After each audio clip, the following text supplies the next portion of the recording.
Bueno, como ya les había explicado Menchi y Barriconal, me toca moderar este primer tema que se refiere al desarrollo económico y medio ambiente. Para entrar en contexto, les presentamos este material. Paraguay necesita crecer mucho más del potencial 3,6% para alcanzar el desarrollo y disminuir la deuda social que hoy arroja 26,40% de pobres. No hay que conformarse con estar por encima del crecimiento de la región. El PIB per cápita de $4.276 está lejos de los 24.000 que marca la frontera del desarrollo. La problemática se centra en alcanzar el bienestar en el menor tiempo, lo cual solo será posible con estrategias claras, acuerdos amplios y reformas rápidas que atiendan la matriz productiva, la calidad de la infraestructura, las políticas públicas y la inversión.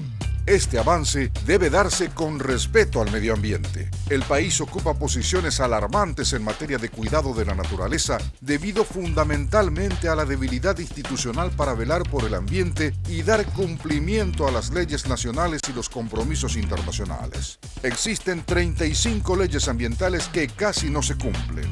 Se requieren medidas y compromisos institucionales para conciliar el desarrollo con el respeto al medio ambiente. Y aquí va la pregunta para los candidatos. Desarrollo económico. Con el actual crecimiento potencial del Paraguay de apenas 3,6% al año, nos llevará 70 años alcanzar el umbral del desarrollo. Para avanzar más rápido, necesitamos de un Estado que ahorre más e invierta más y mucho mejor. ¿Cómo piensa hacer para incrementar los ingresos fiscales y disminuir los gastos corrientes? ¿Tiene previsto impulsar una reforma tributaria y qué impuestos crearía o modificaría? Su respuesta, señor Efraín Alegre. Sí, en primer lugar, nosotros decimos con mucha claridad, tenemos que cambiar nuestra política con respecto a la energía. Esa política rentista que básicamente se refiere a ceder o a vender nuestra energía al Brasil y a Argentina. Nosotros decimos, vamos a usar nuestra energía. Itaipú y Yacyretá son nuestras, el 50% del Paraguay. Y vamos a utilizar nuestra energía precisamente como un elemento de desarrollo, un factor de desarrollo. Por eso decimos, la fórmula debe ser empleo por energía, energía por empleo. Vamos a utilizar nuestra energía como un instrumento para que las industrias se instalen en el Paraguay y generen empleo en nuestro país. Tenemos que sustituir el modelo de solamente crecer hacia afuera, tenemos que crecer hacia adentro. Por eso necesitamos invertir, utilizar nuestros recursos para generar empleo, para generar trabajo, para generar capacidad adquisitiva de nuestros ciudadanos.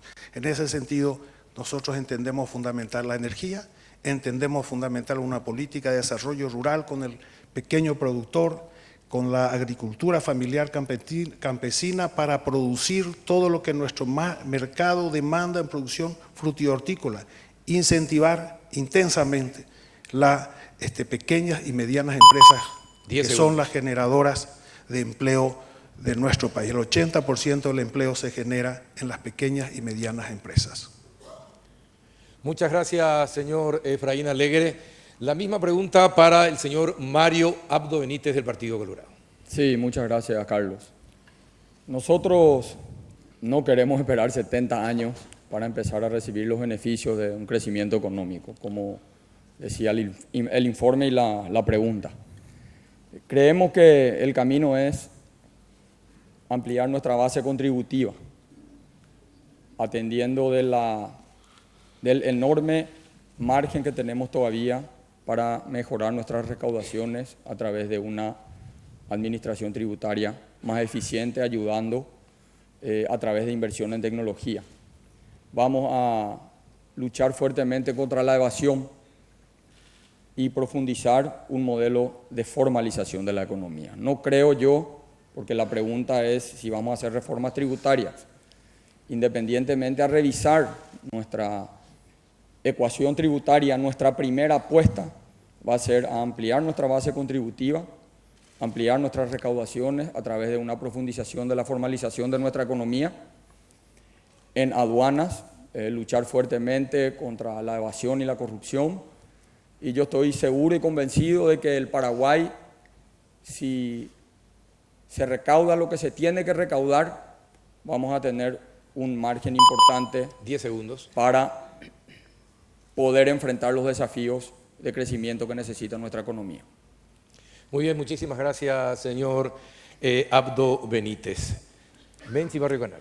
Bueno, la primera repregunta para el candidato Efraín Alegre no habló específicamente de lo que se le preguntaba en esto en relación a impulsar una reforma tributaria. Me gustaría que pueda ser un poquito más explícito en este tema y qué impuestos crearía o modificaría. Y también le preguntaría ya de paso si estaría de acuerdo, por ejemplo, con instaurar la progresividad del impuesto a la renta personal,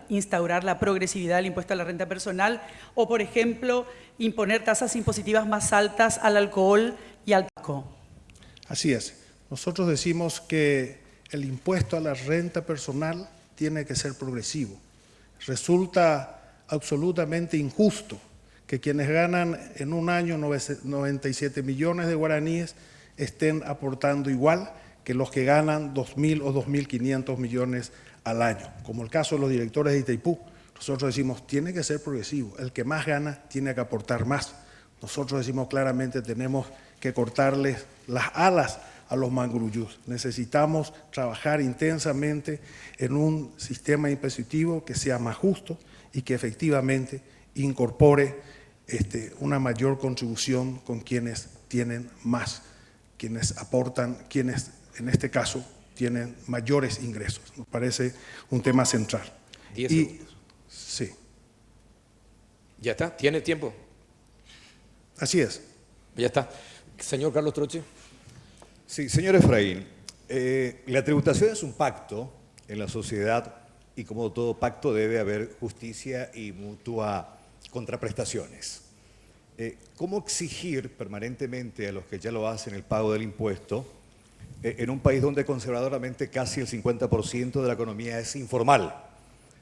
Este dato implica que la presión tributaria de la que tanto nos jactamos, del 12%, es en realidad el 24% para aquellos que sí pagan impuestos y de 0% para los que no lo hacen. La pregunta concreta es, ¿cómo combatir y reducir eficazmente la evasión en todos los órdenes y en especial en los sectores poderosos? Bueno, no es muy complicado, es simplemente combinar las informaciones del Banco Central, del IPS y de Hacienda.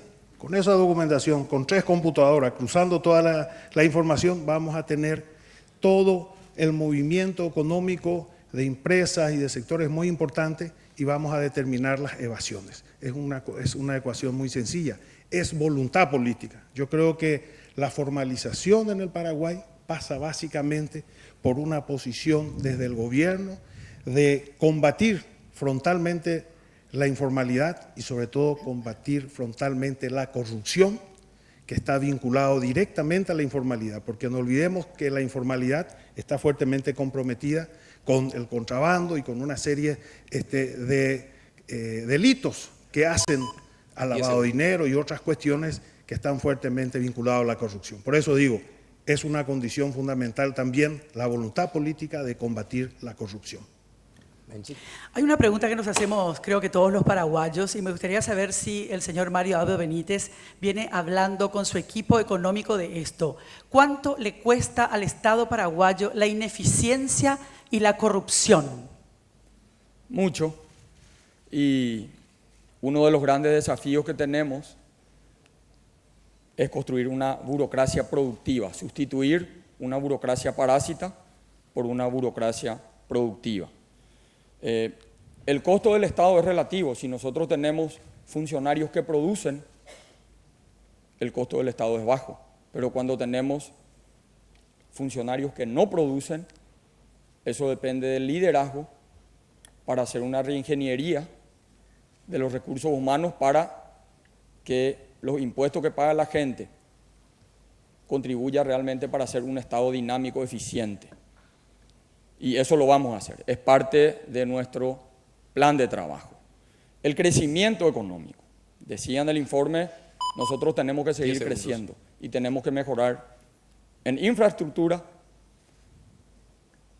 institucionalidad y productividad. Carlos. Sobre ese mismo tema, señor Mario Abdo, hoy el Estado lamentablemente se caracteriza por la incapacidad de ejecución, la ineficiencia y principalmente la corrupción. ¿Cómo pretende mejorar la gestión? ¿Tiene previsto una real reforma de la función pública? ¿Cortar con la casta de privilegiados y de privilegios que reciben? Ya lo hice como presidente del Congreso. Yo lideré un proceso que generó una enorme turbulencia interna cuando fui presidente del Congreso, justamente para poder mejorar la calidad y la función de los funcionarios del Congreso. En ese mismo sentido, lo vamos a hacer desde el Gobierno Nacional. Nosotros tenemos una obligación moral de fortalecer la función pública, respetar la carrera en el servicio público, garantizar idoneidad y profesionalismo en la administración pública. Si queremos una administración pública eficiente, tenemos que tener buenos recursos humanos. Y ese es el camino de la profesionalización de la función pública que vamos a liderar en los próximos 5 años.